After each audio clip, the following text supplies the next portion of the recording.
मान लीजिए हम दो रेखाखंड यानी लाइन सेगमेंट्स लेते हैं। एक रेखाखंड को हम कहेंगे लाइन सेगमेंट ए बी और दूसरा रेखाखंड यानी लाइन सेगमेंट है सी डी।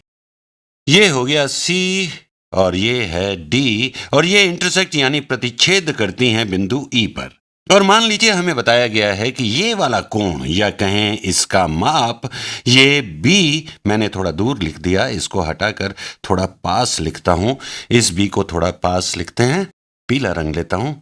तो मान लीजिए कि इस कोण का, इस एंगल का मेजर यानी माप दिया गया है, कोण बी ई डी, इसका माप दिया गया है, ये है 70 अंश यानी 70 डिग्रीज। और इसी जानकारी के आधार पर बिना प्रोट्रैक्टर यानी चांदे के इस्तेमाल के मैं आपको बताऊंगा कि इस आकृति में यानी इस फिगर के अन्य कोण कितने कितने अंश के हैं, यानी क्या माप है कोण सीई बी का, क्या मेजर है ACE का, और माप ज्ञात करेंगे कोण AED का। तो सबसे पहली बात जो आपको मालूम है कि ये एक रेखाखंड है और ये भी एक रेखाखंड है।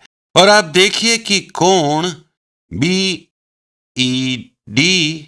और कोण CEB और एंगल CEB आसन्न यानी एडजेसेंट हैं।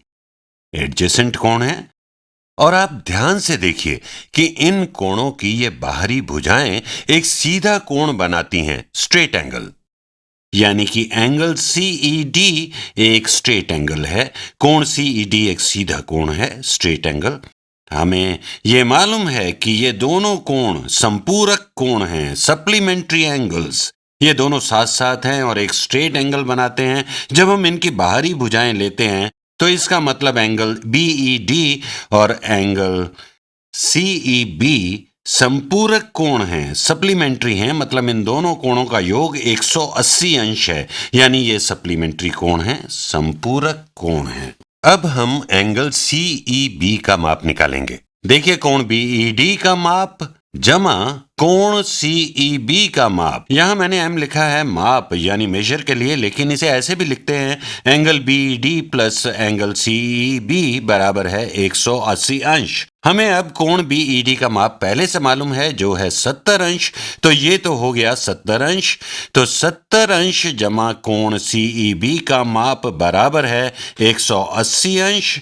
अब दोनों पक्षों में से 70 घटाएंगे और हमें मिल जाएगा माप कोण CEB का, जो बराबर है 110 डिग्रीज के। हमने दोनों पक्षों में से 70 सब्ट्रैक्ट कर दिया तो हमने ज्ञात कर लिया कि ये कोण है 110 अंश का। मैंने समझाने के लिए यहाँ कुछ ज्यादा स्टेप्स किए हैं। अगर आप जल्दी करना चाहें तो आप देखिए, ये है 70 अंश का कोण, ये कोण जमा ये वाला कोण है 180 अंश का, तो ये कोण होगा 110 अंश का। तो इसी तरीके से अब हम माप ज्ञात करेंगे कोण CEA का, measure of angle CEA।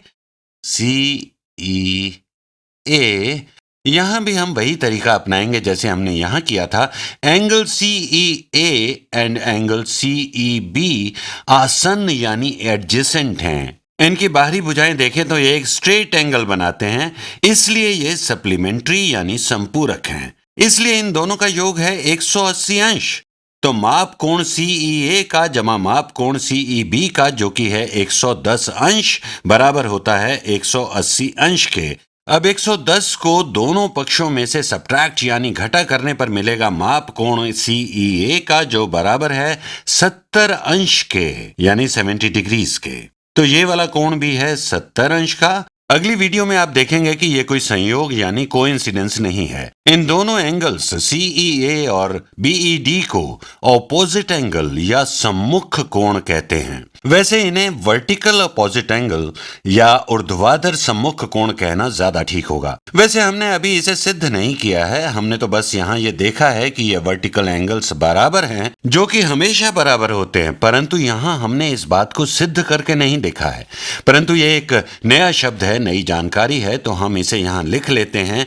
Angle CEA और एंगल BED ऊर्ध्वाधर कोण हैं, वर्टिकल एंगल्स। Vertical angles.